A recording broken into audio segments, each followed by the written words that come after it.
वज़ीर आज़म शहबाज शरीफ ने वज़ीर दाखिला को इदारों और आर्मी चीफ के खिलाफ मुहिम चलाने वालों से आहीनी हाथों से निमटने की हिदायत कर दी।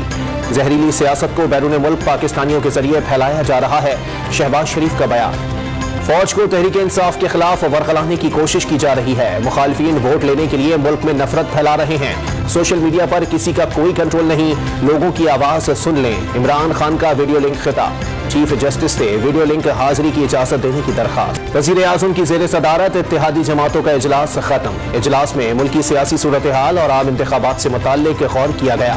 पंजाब और खैबर पख्तूनख्वा में आम इंतखाबात से मुताल्लिक इलेक्शन कमीशन का अहम इजलास खत्म। इलेक्शन कमीशन को तमाम स्टेक होल्डर्स की जानिब से मिलने वाली ब्रीफिंग से आगाह किया गया। चेयरमैन पीपल्स पार्टी बिलावल भुट्टो ने कराची के इलाके लांडी में 1200 बेड्स पर मुश्तमिल अमराज कल्ब के अस्पताल का संगे बुनियाद रख दिया।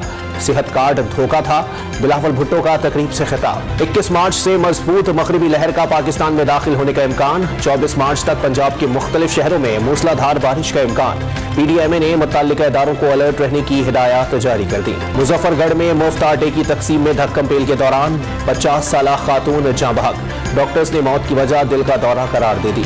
और माह रमजान के लिए वफाकी सरकारी दफातर के औकात कार तब्दील। वफाकी सरकारी दफातर पीर से जुमेरात सुबह 7:30 से 1:30 बजे तक खुलेंगे। जुम्मे को दफ्तरी औकात सुबह 7:30 से 12 बजे मुकर्रर।